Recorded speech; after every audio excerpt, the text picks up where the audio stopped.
So I want to address one thing that from the last technique. When we stand up, the most common reaction you're going to get is somebody doing the double ankle sweep. Interesting. Right, I've got it myself. If you don't know what the double ankle sweep, we'll go over it very quickly, and I want you to practice it. When we get the double ankle sweep, we're going to look at the counters. So let's say whether I trap or not, if I choose to stand up, which is still very, very good tactical move to do when you're in someone's guard, when we stand up, the first thing he's going to do is grab my ankles, especially with both hands free. He opens his closed guard, drops his knees, and pushes, pulls and pushes. Okay, make sure you know how to break forward when we practice this. His choice then is the number of choices, but very simply you can just get up and get into that, and it's like this. In order to know how to do the counter, you have to have a partner that does this convincingly. Alright?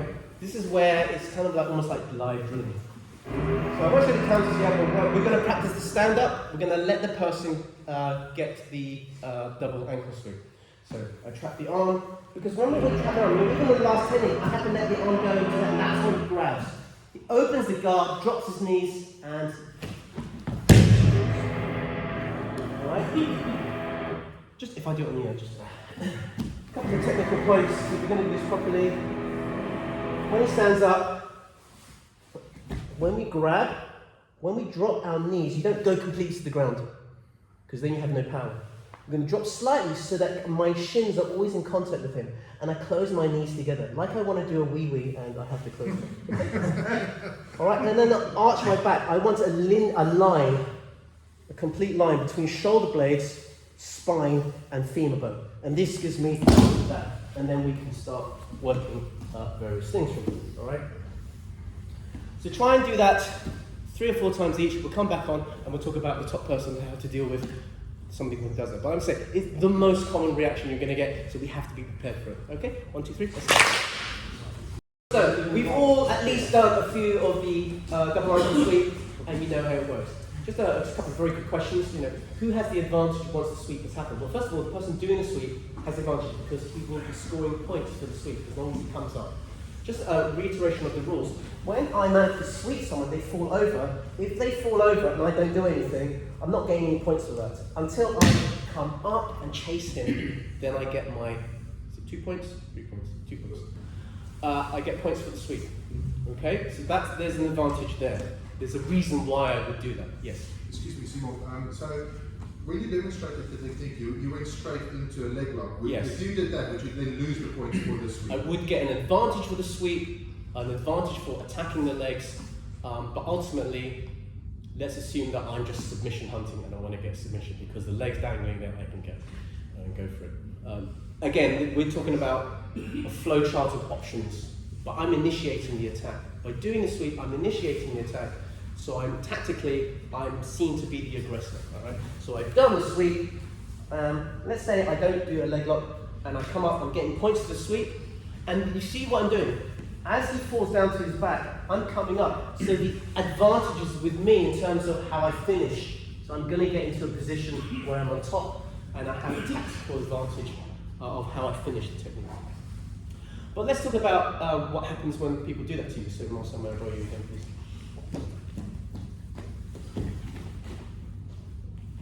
Am I in shot? It's important that we get Marcel's socks on. Alright, so I stand up, and he grabs, and the moment he opens his legs, you've got to do this. This is probably the easiest thing to do. Alright? So if you can get used to this, and if he pulls and pushes, it's a little bit harder to make me fall backwards, alright? But we don't stay here. Okay, what we're going to do is going to choose one leg, wrap it over, and then we're in a position 2. That's really the easiest thing you can do. So, once again, stand up. The moment he opens his legs, push over. So your hips are over his hamstring here. Choose a leg, push it to one side, grab the head, pull inside control. That's technique number 1. Okay, I don't need to say more about that. The other one is this one. With his leg, I put all my weight on one leg. This leg is now the light one. I point the toes to his head, kick out, and then we're here, and then we can start passing. So we change that so you can see. So First one.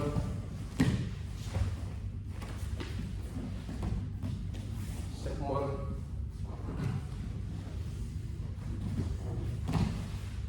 See how I put my weight? What's happening here? Is that easy? You get Yes. that? Could we see the second one again? Second one going, yeah, do it from sideways there. I'll do it slow.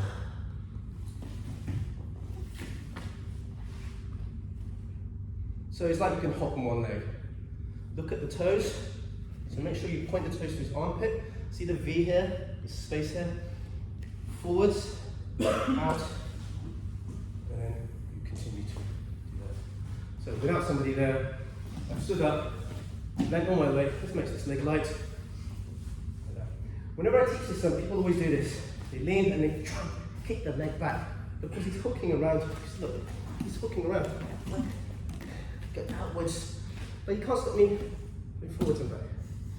And I know some people's balance is different. My balance is terrible. But if you can do this, just long enough to get the leg out, that's all you need to do. All right, so two versions. First one, hips forward, get the legs out of the way, to one side. Okay, very, very easy version. Okay, 1, 2, 3, let's go. Okay, so we're here. We've done everything we can. We've done he does double ankle, and before you react, he's already sent you over. Now, when we're here, the first thing you should do is squeeze the knees like that.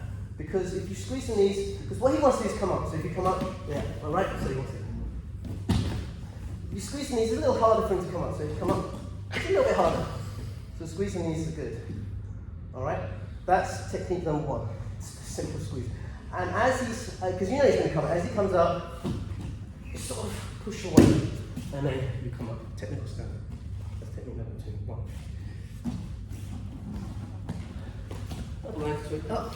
Squeeze the knees. Now this time, I'm going to pop the legs up, cross my legs over, and if you can triangle, that's fine, but if not, just cross it over.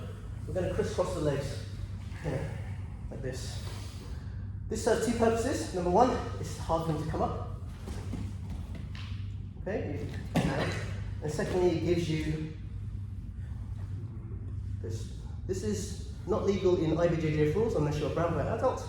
Okay? In submission only rules, it's allowed. On Saturday, leg lock class, we do this. We catch and release. But in drilling, we do the whole technique. This is drilling. In sparring, we go and we let go. Do we understand the rules there? Okay? This is drilling, so I will allow you to do this. Okay? The movement is so subtle.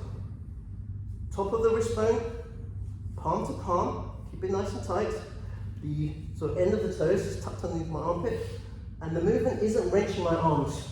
The movement is like an armbar, my hips go up. Here. That's heel hook number one. The second one, you can do a straight ankle lock here. Here. Alright, so holding again.